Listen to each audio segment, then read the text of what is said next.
오늘은 성경 속 전쟁의 역사 11번째 시간 솔로몬과 그의 대적들이란 주제로 함께 말씀을 나누겠습니다.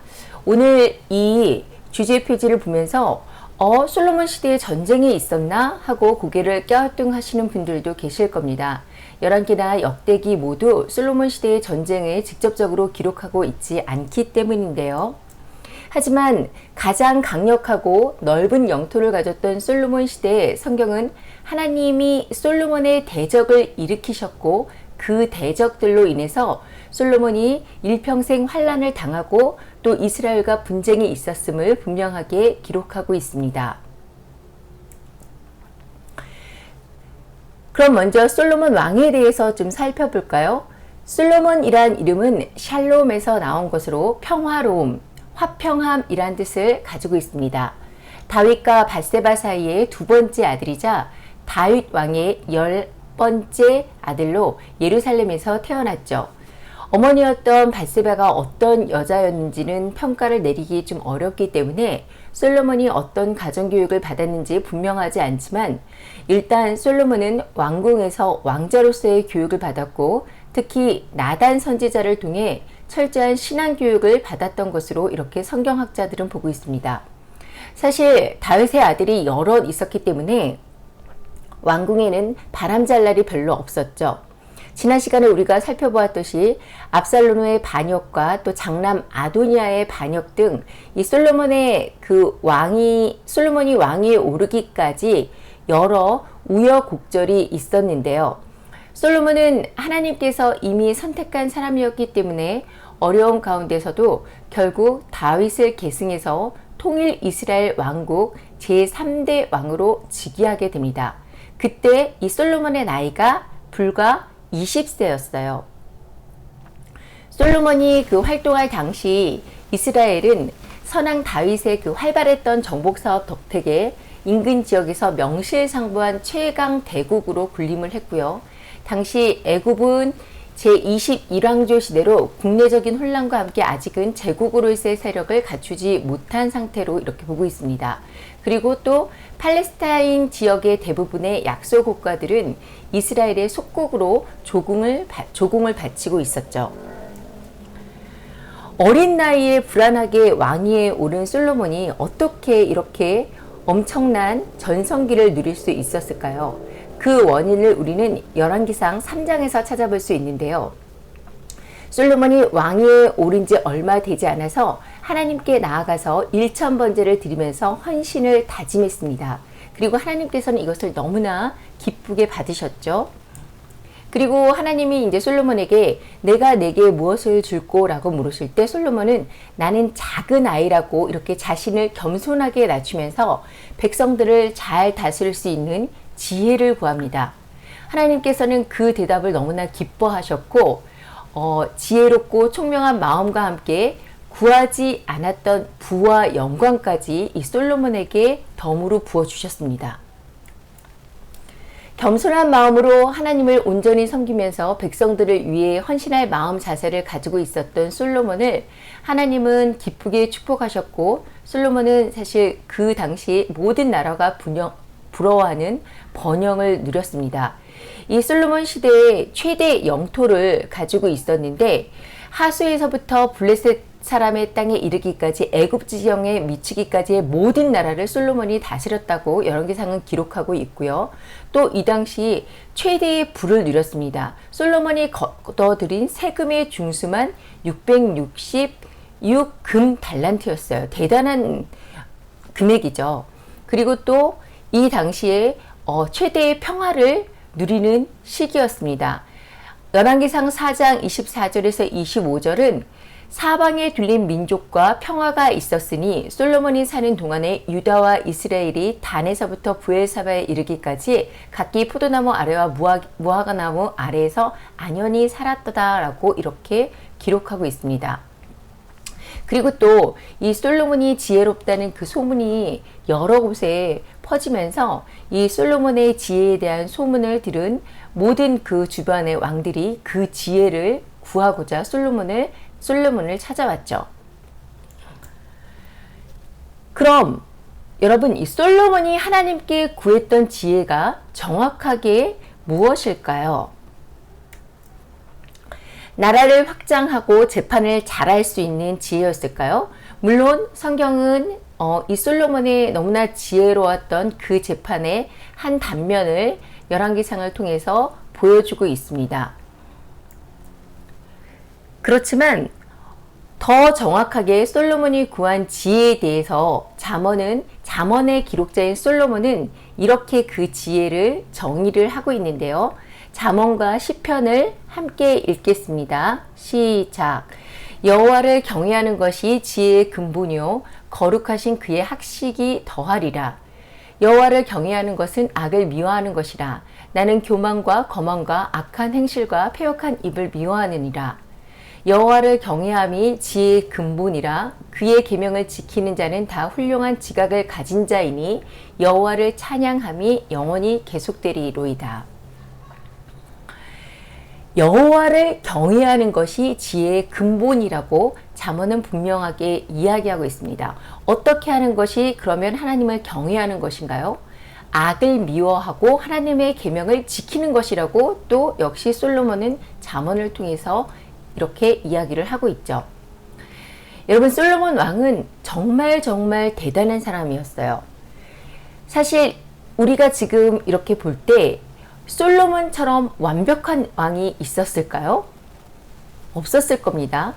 그런데 이토록 뛰어나고 완벽했던 솔로몬임에도 불구하고 성경은 솔로몬이 훌륭한 임금이라고 말하지 않습니다.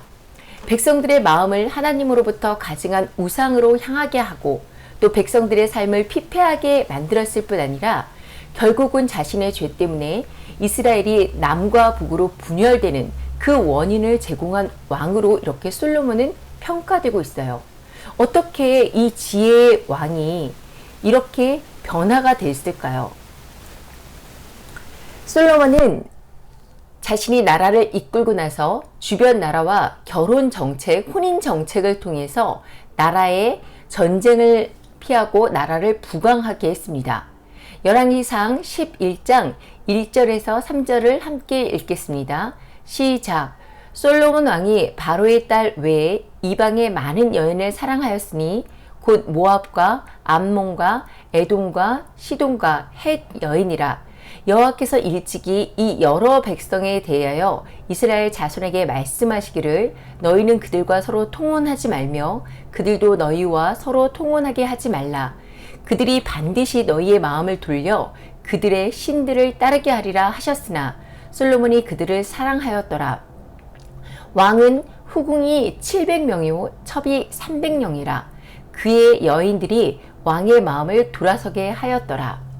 솔로몬은 맨 처음에 바로의 딸과 이 정략 결혼을 통해서 결혼을 하게 되는데요. 바로의 딸만, 애굽의 바로의 딸만 결혼한 게 아니라 수많은 이방 여인들과 결혼을 하게 됩니다. 솔로몬이 결혼한 부인의 수가 무려 1000명이었어요. 그런데 이 여자들이 자기 나라에서 섬기던 우상들을 다 가지고 이스라엘로 들어오게 되면서 이스라엘은 종교 백화점이 되어버렸습니다. 4절을 보면 솔로몬이 나이가 많을 때 그의 여인들이 그의 마음을 돌려 다른 신들을 따르게 하였으므로 왕의 마음이 그의 아버지 다윗의 마음과 같지 아니하여 그의 하나님 여호와 앞에 온전하지 못하였다라고 이렇게 기록하고 있습니다. 솔로몬은 자신과 결혼 동맹을 맺은 그 부인들을 위해 이방 신전을 짓는 것을 허락했고요. 또 산당을 지어 분향하게 했습니다. 그리고 결국은 나이가 들어서 이 여인들의 그 요청을 거부하지 못하고 자신도 결국은 그 여인들을 따라서 이방신에게 분향하며 제사를 지내는 엄청난 배교를 자행했는데요. 이 지금 위에 본문 위에 있는 이 그림들을 잘 보면 그 솔로몬에게 자신의 그 후궁들이 우상에게 경배하라고 이렇게 부추기면서 이렇게 그 경배하기, 이교 신상에게 경배하기 위한 향을 이렇게 솔로몬에게 건네고 있는 것을 볼 수가 있죠. 사실 솔로몬은 성경에서 가장 충격적인 배교의 사례로 이렇게 볼 수가 있는데요. 이 충격적인 솔로몬의 변절을 보면서 사실 우리는 그 누구도 이 배도에서 자유롭지 못하다는 것을 깨달아야 합니다. 아, 설마 저 사람이 배도할까? 아니, 저렇게 사람들한테 인정받고 덕망이 높고 인자한 저런 대형교회 목사님이 설마 배도를 할까? 이렇게 우리는 생각할 수 있어요. 마치 그 목사님이 하시는 말씀들이 다 모두 진리인 양 이렇게 성도분들이 착각하실 수 있는데, 사실 이 배도에 관해서는 누구도 안심할 수 없습니다. 바울조차도 내가 남에게 전파한 후에 자신이 도리어 버림을 당할까봐 두려워하였다라고, 그래서 두렵고 떨림으로 너희 구원을 이루라라고 이렇게 말씀하셨죠. 그렇다면 도대체 이 솔로몬은 어떻게 하다가 이렇게 변절자, 실패자로 전락하게 되었을까요? 그토록 하나님의 엄청난 축복을 받아 누리면서 그 누구와도 비교할 수 없는 놀라운 능력과 자질을 갖고 있었음에도 불구하고 어떻게 나라를 송두리째 망친 왕으로 이름을 남기게 된 것일까요? 거기에는 명백한 성경적 이유가 또 있습니다.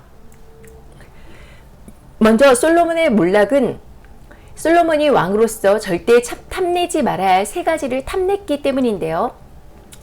이 세 가지는 특별히 왕이 된 사람은 절대로 탐내지 말라고 출애굽할 때 이미 하나님께서 경고하셨던 말씀입니다. 첫 번째가 병마를 많이 들지 말라는 거고요. 또 아내를 많이 두어 그의 마음이 미혹되게 하지 말라는 것이고요. 자기를 위해 은금을 쌓지 말라는 것이었죠. 그런데 솔로몬은 하나님의 이 명령을 사실 모두 어겼어요. 먼저 솔로몬은 말과 병거를 탐냈죠.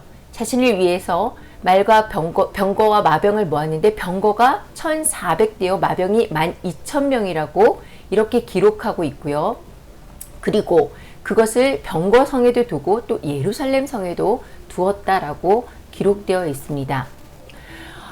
이렇게 많은 이 병거와 말을 모았던 이 솔로몬은 사실 그 말 외양간만 4만 개였고요. 마병만 12,000명이었어요. 게다가 왕궁의 요리사들이 솔로몬의 식탁뿐 아니라 말과 준무아들에게 먹일 보리와 꿀도 계속해서 공급했어야 했기 때문에 그 어마어마한 양의 곡식이 매일 들어갔던 거죠. 아무리 솔로몬 시대가 풍족했다고 해도 분명히 곳곳에 어렵고 굶주린 사람들이 있었을 겁니다. 그럼에도 이 굶주린 자들의 신음을 들으시는 하나님께서 이 솔로몬이 왕 모으는 것을 기뻐하지 않았을 것이라는 것은 너무나 당연한 일이에요. 두 번째, 또 솔로몬은 1,000명의 부인을 두고 살았죠. 이들 중에 상당수가 정략 결혼에 의해서 이방 땅에서 데리고 온 여인들이었기 때문에 그들 각자가 가지고 온 이방 우상들이 온 이스라엘에 퍼져나가는 것은 사실 시간 문제였는데요. 결국 이들이 나이든 솔로몬의 마음을 돌이켜서 다른 신들을 쫓게 했다라고 성경이 기록하고 있죠. 세 번째, 솔로몬은 은과 금을 탐하면서 살았습니다. 얼마나 많은 보석들을 모았는지 그 사치가 극에 달했었는데요. 왕궁의 모든 그릇은 다 정금이었습니다. 또 왕이 예루살렘에서 은을 돌같이 흔하게 하고 백향목을 평지에 뽕나무같이 많게 하였다라고 이렇게 성경은 증거하고 있어요. 심지어 또 황금으로 방패 500개를 만들어서 레바논에서 수입한 백향목으로 지은 궁에 보관하기도 했죠. 이렇게 솔로몬의 결혼 정책과 부귀영화는 솔로몬이 신명기 17장의 규례를 지키지 않고 있음을 보여주고 있습니다. 열왕기상 11장 9절을 보면 이렇게 하나님의 말씀을 떠난 이 솔로몬의 솔로몬을 보면서 여호와 하나님이 솔로몬을 떠났다라고 이렇게 기록되어 있습니다. 그리고 하나님은 솔로몬에게 진노하셔서 솔로몬의 우상 숭배로 이 아비야 선지자를 통해서 이스라엘을 쪼개겠다고 이렇게 선포하시죠. 이렇게 열왕기상 11장 전반부에 솔로몬의 죄악인 우상숭배에 대한 기록이 기록되어 있는데요. 이 열왕기서의 저자는 11장 14절부터 40절까지 솔로몬 시대의 대적자들에서 다시 이야기를 하고 있습니다. 솔로몬이 그 마음을 돌이켜 이스라엘의 그 하나님 여호와를 떠남으로 여호와께서 그에게 진노하셨다라고 되어 있고요. 또 이 솔로몬의 그 대적들이 나타나는 것이 구체화되고 있는데요. 열왕기상 그 5장 4절에서도 또 여호와께서 그 사방에 태평을 주심에 원수도 없고 재앙도 없다라고 이렇게 이야기했는데, 물론 솔로몬이 하나님을 사랑했을 때 솔로몬에게 대적은 없었습니다. 그런데 오늘 본문에서는 솔로몬을 괴롭히는 2명의 대적이 일어났다라고 기록되어 있죠. 솔로몬이 하나님을 떠나서 우상 숭배에 빠졌을 때 제일 먼저 찾아온 것이 다름 아니라 대적, 그러니까 솔로몬의 원수였어요. 23절에서 25절을 함께 읽도록 하겠습니다. 시작.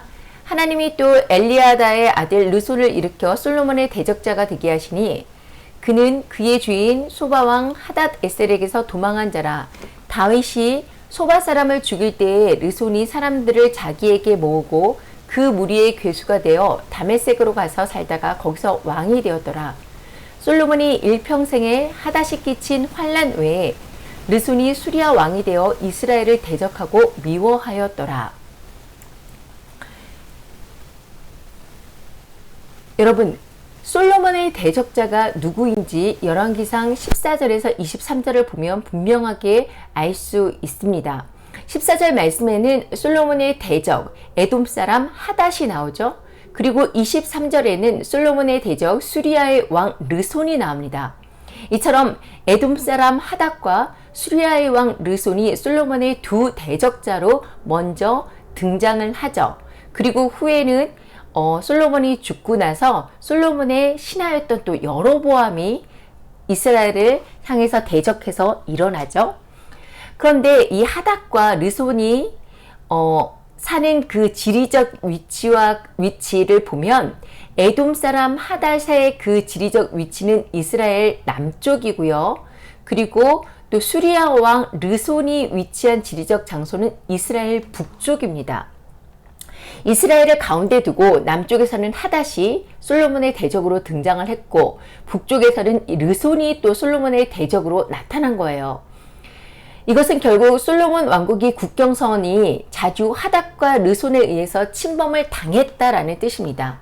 한 나라의 국경선이 무너진다는 것은 사실 그 나라의 기본적인 토대가 흔들린다는 것을 의미하죠. 그렇기 때문에 하닷과 르손의 침범으로 인해서 이스라엘 국경선이 무너지기 시작하면서 솔로몬 왕국도 조금씩 균열이 있었던 것으로 이렇게 보여지는데요. 그래서 성경은 솔로몬이 일평생 동안 하닷과 그리고 르손으로 인해서 환난을 당했고, 마치 이 2 사람은 솔로몬에게 눈의 가시 같은 그런 존재였다라고 이렇게 볼 수 있을 것입니다. 솔로몬은 자국의 안전을 위해서 처와 첩을 1000명이나 둘 정도로 많은 정략 결혼을 했습니다.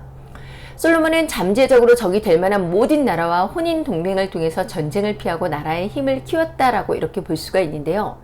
가장 첫 번째 정략 결혼의 대상이 누구였죠? 바로 애굽 왕 바로의 딸이었습니다. 그런데 역설적이게도 이 바로에게서 솔로몬의 대적이 자라고 있었죠. 하닷은 에돔의 왕족으로 다윗 시대 요압 장군이 에돔을 정복하고 에돔에 주둔하면서 에돔의 남자들을 모두 죽일 때 남아있던 그 에돔 사람과 애굽으로 도망쳤던 아주 어린 소년이었습니다. 이런 어린 소년이었던 하닷을 바로가 받아들였을 뿐만 아니라 자신의 처제인 왕비의 동생을 부인으로 삼게 함으로 하닷은 바로의 최측근이 되는데요. 다윗과 요압 장군이 죽었다는 소식을 들은 하닷은 즉시 바로에게 자신이 고향으로 돌아가겠다고 이렇게 고합니다. 이게 무슨 뜻일까요? 자신의 고향 에돔으로 가서 솔로몬을 대적해서 에돔의 땅을 회복하겠다는 그런 뜻이죠. 그리고 솔로몬의 두 번째 대적자는 르손인데요. 이 사람은 다윗이 소바 사람을 죽일 때에 소바왕 하닷 에셀의 종이었습니다. 이때 르손은 자기 주인에게 도망해서 숨어 살던 사람이었어요. 이 르손은 이 구절만 봐도 너무나 형편없고 당시 별 볼 일 없던 존재였던 것으로 이렇게 파악할 수가 있죠. 그런데 이런 르손이 사람들을 모아서 다메섹으로 가서 괴수가 되어 평생 솔로몬을 괴롭히고 이스라엘을 미워했다라는 것이에요. 여러분, 괴수가 됐다라는 것은 왕이 될 자격이 없는데 왕이 되었다라는 거죠. 우리가 북한의 김일성에 대해서 김일성 괴수라고 이렇게 이야기하잖아요. 그러니까 전혀 생각하지도 못했던 곳에서 생각하지도 못했던 사람들이 솔로몬의 대적이 되어서 나타났다는 것입니다. 하닷과 르손에 등장하는 14절 말씀과 23절의 말씀을 서로 비교해 보면 하닷과 르손을 소개하는 표현이 아주 정확하게 일치합니다. 하나님이 하닷을 일으켜서 솔로몬의 대적이 되게 하셨고, 하나님이 르손을 일으켜서 솔로몬의 대적이 되게 하셨습니다. 표면적으로는 솔로몬의 대적은 하닷과 르손이죠. 하지만 어린 소년이었던 하닷과 도망자 신세였던 르손을 일으키고 솔로몬의 대적으로 일으켜 세우신 분은 누구예요? 하나님이셨습니다. 이렇게 보면 결국 솔로몬의 대적은 하나님이었다라고 볼 수 있어요. 하나님이 너무나 사랑에 맞지 않았던, 그래서 축복하고 지혜를, 세상에서 가장 큰 지혜를, 세상에서는 볼 수 없는 지혜였죠. 그 지혜를 부어주고 부귀와 영화까지 주었던 솔로몬을 대적하신 것은 바로 솔로몬의 그 우상 숭배에 진노하셨기 때문이었습니다. 하나님을 경외함으로 일천번제를 드리고 지혜를 구하며 그 지혜가 하나님의 경외하는 것이 근본이라고 말을 했던 이 솔로몬이 하나님의 성전을 완성하고 오히려 자신 스스로 멸망의 길을 가게 되는데요. 아까 이렇게 솔로몬이 멸망의 길을 가게 된 것에 결정적인 이유가 신명기에서 제시한 그 왕이 지켜야 할 규례 그 세 가지를 버리지 못하고 오히려 탐심을 키웠기 때문이라고 말씀드렸죠. 그런데 또 한 가지 이유가 있습니다. 솔로몬이 기록한 것으로 알려진 외경 솔로몬의 증언을 보면 솔로몬은 아름다운 이방 여인에게 첫눈에 반해 자신의 아내로 삼기를 이방인들에게 청합니다. 이때 이 이방의 그 사제들, 그러니까 뭐 제사장들이겠죠. 사제들이 자신들의 신인 라판과 몰록을 숭배하라는 조건을 말하는데요. 솔로몬은 분명하게 나는 외국의 신들을, 그러니까 우상을 숭배하지 않는다라고 이렇게 답을 합니다. 너무나 시원해요. 하나님만 섬기는 솔로몬에게 이 대답은 너무나 당연한 것입니다. 그런데 당신이 우리 백성이 하듯이 메뚜기 5마리를 잡아서 라판과 몰록의 이름으로 죽이기 전까지 당신과 잠자리를 같이 할 수 없다라는 그 사제들의 꾀에 넘어가 메뚜기들을 손에 쥐고 라판과 몰록의 이름으로 죽인 후에 여자를, 자기가 첫눈에 반한 이 여자를 자신의 왕궁으로 데려갑니다. 솔로몬의 이런 행동을, 이렇게 솔로몬이 행동한 이유에 대해서 세 가지를 기록하고 있는데요. 먼저 첫 번째는 여자의 아름다움에 눈이 멀었죠. 눈이 멀어서 눈에 보이는 그 아름다움에 현혹된 이 솔로몬은 오히려 영적인 맹인 상태가 되어버렸습니다. 그래서 어떻게 돼요? 영적인 맹인, 영적인 소경이 되어버렸기 때문에 사제들의 간악한 속임수를 듣고도 분별하지 못했어요. 또 솔로몬은 메뚜기 따위, 그러니까 아주 작은 메뚜기의 피 따위는 대수롭게 여기지 않았다라고 이렇게 기록하고 있습니다. 여러분, 대수롭지 않았기 때문에 대수롭지 않게 여겼다. 솔로몬은 왜 이것을 대수롭지 않게 여겼을까요? 왜 그랬을까요? 메뚜기의 피 따위는 대수롭게 여기지 않았기 때문에 메뚜기들을 손에 쥐고 라판과 몰록의 이름으로 죽였다라는 이 문맥에서 우리가 깨달을 수 있는 것은 바로 솔로몬의 교만입니다. 솔로몬에게 만약 이방의 사제들이 몰렉에게 인신제사를 드려야 된다고 했다면 솔로몬은 계속해서 거절했을 거예요. 하지만 아주 작고 보잘것없는 메뚜기의 피 따위 정도야. 이렇게 작은 내 손에 한 마디밖에 안 되는, 내 손가락에 한 마디밖에 안 되는 메뚜기의 피, 뭐 그 피가 얼마나 나오겠어요? 이 정도라면 괜찮지 않을까? 나는 하나님께만 제사를 드리니까 자신이 사랑하는 이 이방 여인을 위해서 뭐 그동안 신상도 세웠고요. 또 이런 신상을 세우는 것쯤 내가 그 신상에 절하지 않으면 되지. 나는 이 정도는 컨트롤 할 수 있어. 나 이런 신상들을 나의 그 성전 바깥으로 우상 숭배하는 것을 보이지 않을 수 있어.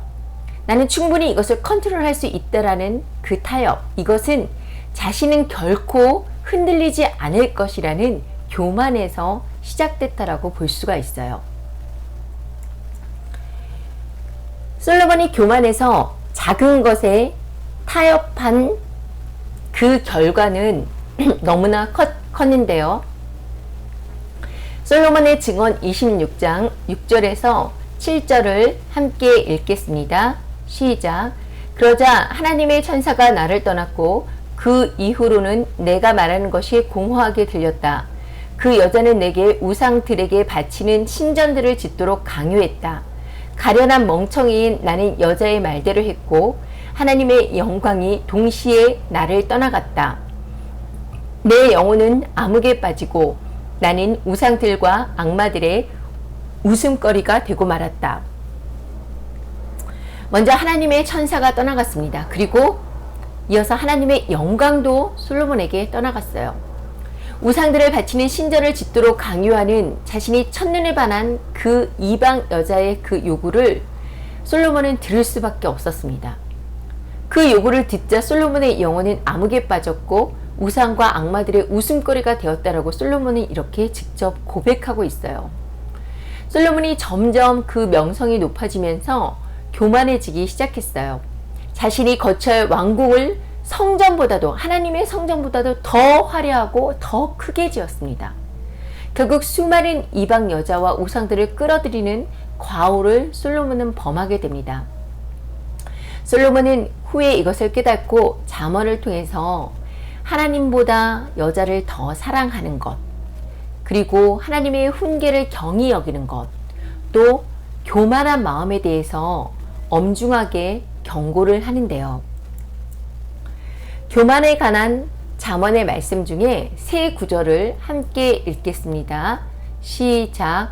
무릇 마음이 교만한 자를 여호와께서 미워하시나니 피차 손을 잡을지라도 벌을 면하지 못하리라. 교만은 패망의 선봉이요 거만한 마음은 넘어짐의 앞잡이니라. 사람의 마음에 교만은 멸망의 선봉이요 겸손은 존귀의 앞잡이이니라. 교만의 이 구약 성경에서 교만이라는 단어가 여러 단어로 사용되어지는데요. 그 중에서 가장 많이 쓰여지는 단어가 있는데 그 단어가 바로 가바흐라는 단어입니다. 이 단어가 여기에 교만이라고 번역된 단어고요. 가바흐라는 단어의 뜻은 솟아오르다, 높이다 라는 뜻을 가지고 있어요. 그러니까 자신을 남들보다 높이 여기는 것으로 다른 신들의 다른 이들을 업신 여기는 것을 가리키죠. 그러니까 사람이 누구나 자신이 교만하다는 것을 그런데 전혀 모릅니다. 어떤 사람한테 당신은 너무 교만합니다. 이렇게 말하면 그 사람과는 평생 원수가 될 거예요. 그렇게 교만이라는 말은 누구나 듣기 싫어하죠. 그러면 교만이 무엇일까요? 잘난 척하는 걸까요? 아니면 거만한 걸음걸이일까요? 신앙의 교만은 하나님의 말씀에 순종하지 않는 것이에요. 태초의 그 죄의 시작이 바로 교만이었습니다. 바로 루시퍼의 교만이었죠. 루시퍼 사탄은 원래 가장 아름다운 천사 중 하나였지만 결국 교만과 욕심으로 자신이 하나님 자리에 올라 하나님과 같아지려고 했습니다. 이것이 바로 루시퍼의 죄예요. 그럼 최초의 계명이었던 선악과 계명을 어기고 선악과를 먹은 아담의 죄는 또 무엇일까요? 아담과 하와의 죄는 창세기 3장 5절에 기록되어 있는데요. 3장 5절을 함께 읽도록 하겠습니다. 너희가 그것을 먹는 날에는 너희 눈이 밝아져 하나님과 같이 되어 선악을 알게 할 줄 하나님이 아심이라. 이 구절은요, 뱀이 하와를 꾀는 말인데요. 뱀의 말의 핵심 단어는 하나님과 같이 되어라는 구절입니다. 뱀은 너희가 결코 죽지 아니하리라. 너희가 그것을 먹는 날에 눈이 밝아져서 하나님처럼 돼서 선악을 알 줄 하나님이 아시기 때문에 너희에게 그걸 못 먹게 하는 거야. 이렇게 하나님 중심의 관점에서 선악과라는 그 열매 자체에 엄청난 힘이 있는 것처럼 뱀은 하와를 꼬셨습니다. 그리고 이 하와는 그 말을 듣고 선악과에 집중하게 됐어요. 그러면서 이 선악과를 먹으면 하나님처럼 될 수 있는 힘을 가지게 된다라는 이 왜곡된 내용을 그대로 받아들이죠.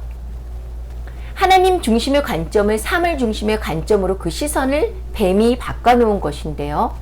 선악과의 사건의 그 핵심은 열매 자체가 아니라 말씀에 하나님의 명령에 순종하라는 것이지만 하와는 이 뱀의 유혹에 넘어가서 하나님을 통해서 선악과를 바라보는 것이 아니라 선악과 자체만 바라보게 됩니다.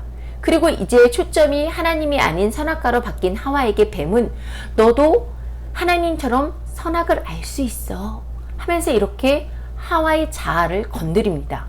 하나님처럼 될까봐 먹지 말라고 했다는 듯이 하나님의 의도를 왜곡하면서 하나님과의 그 관계 파괴를 시작하는 것이죠.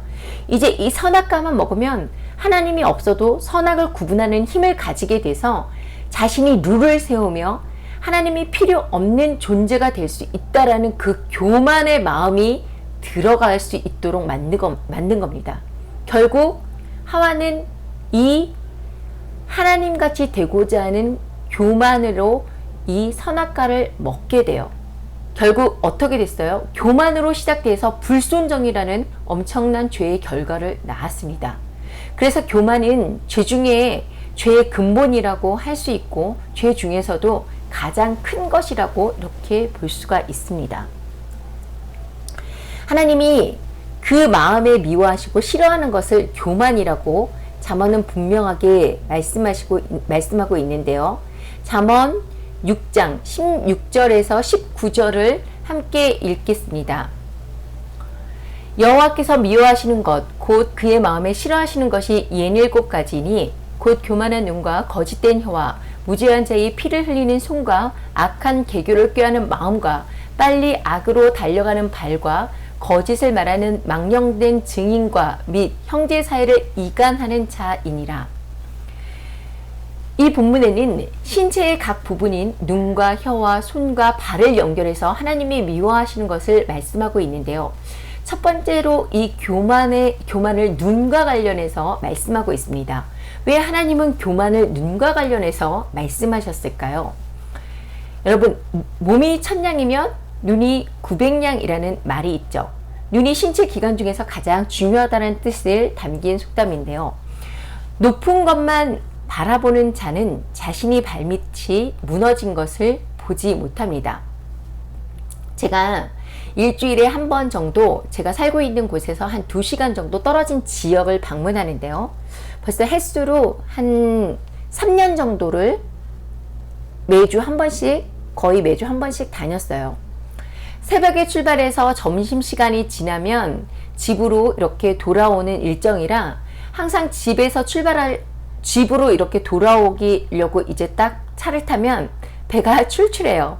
그러면 어쩔 때는 햄버거라도 하나 먹고 싶다라는 생각이 드는데 그 딱 출발하는 그 지역에는 제가 좋아하는 햄버거 파는 매장이 없었어요. 또 제가 좋아하는 햄버거 집을 가려면 다시 고속도로로 진입했는데 고속도로를 나와서 들어가야 되니까 쉽게 가지지가 않아서 그냥 마음을 접었었죠. 그런데 이번 주에 딱 그 고속도로를 진입하려고 하는데 왼쪽에 아주 크게 제가 좋아하는 그 페이버릿 햄버거 집이 딱 있는 것을 발견했습니다. 아니 3년 동안 한 번도 보지 못했는데 이번 주에 갑자기 생긴 게 아니거든요.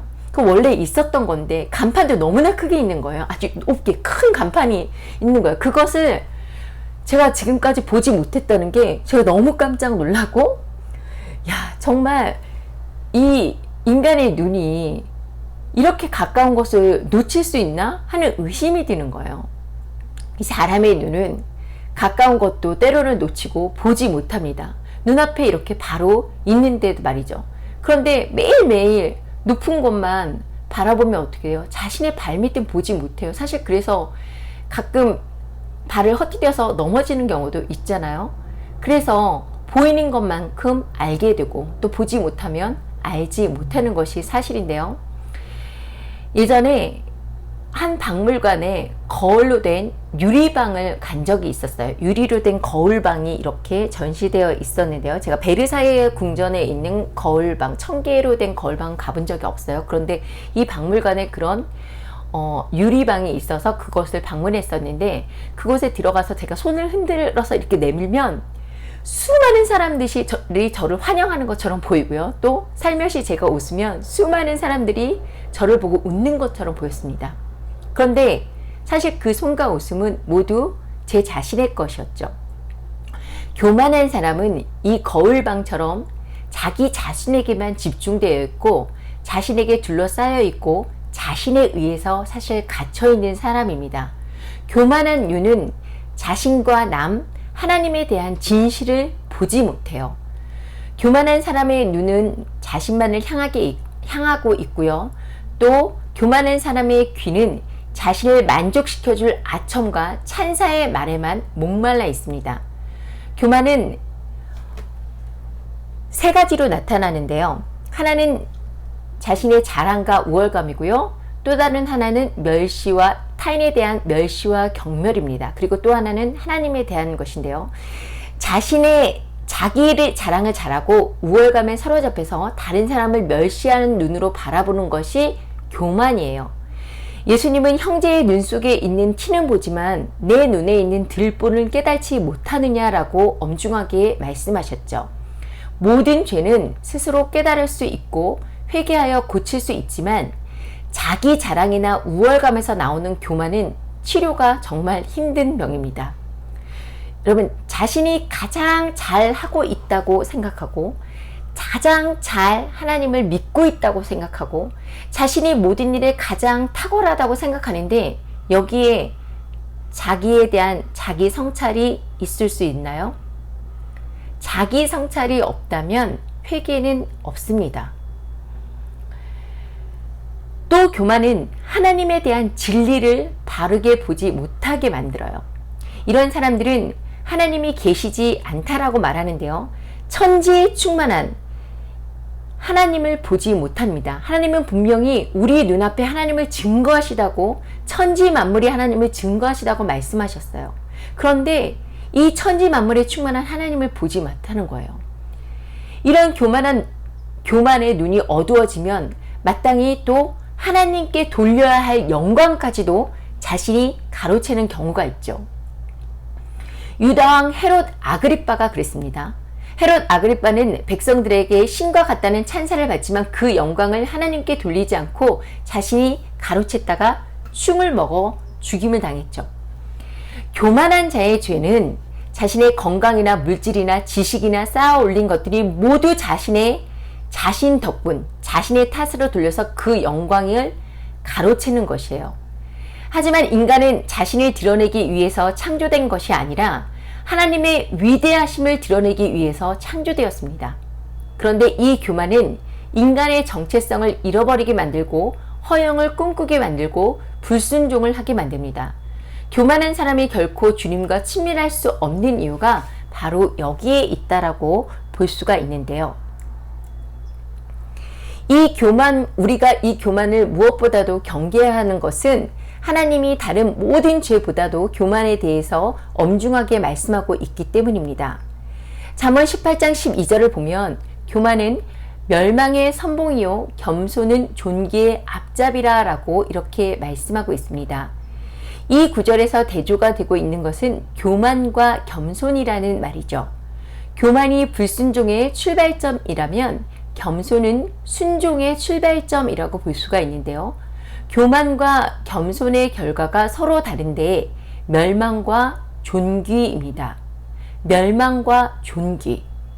여기에서 이 존귀라는 말을 보면 이 존귀라는 히브리어 단어는 카보드라는 단어로 무겁다, 비중이 크다라는 카바드라는 말에서 유래된 말로 무겁게 하여 높이다라는 뜻을 가지고 있습니다. 아주 귀하게 높인다는 거예요. 귀하게 존귀를 받는다라는 거예요. 그냥 단순히 존귀를 받는 게 아니라 모든 영광을 다 주시겠다라는 겁니다. 겸손한 자를 하나님께서는 그를 높여 주신다라고 지금 이야기하고 있는데요. 하나님을 높이는 것은 우리를 낮추는 것이지만 하나님 앞에서 우리가 낮아짐이 하나님께서 우리를 높이는 일이 된다라는 뜻입니다. 성경은 정말 이런 겸손함으로 마지막까지 믿음을 지킨 이기는 자들에게 주님의 신부로 주님과 함께 다스리는 권세를 주신다라고 약속하고 있습니다. 솔로몬의 실패는 그 자신도 전혀 생각할 수 없었던 일이었어요. 하지만 솔로몬은 작은 죄를 대수롭게 여기지 않았던 교만한 타협으로 무너졌고 신앙까지 침몰하게 되었죠. 저와 여러분에게도 이 솔로몬과 같은 멸망의 습성이 있지는 않은가요? 하나님이 솔로몬의 대적인 하닥과 르손을 일으켜서 솔로몬에게 환난을 주었던 것은 솔로몬의 그 회개를 촉구하는 데 목적이 있으셨습니다. 하나님은 이 두 대적자를 통해서 솔로몬이 다시 하나님께로 돌아오기를 원하셨죠. 성경에서 하나님의 징계와 훈계는 죄를 깨닫게 하는 데 목적이 있기 때문인데요.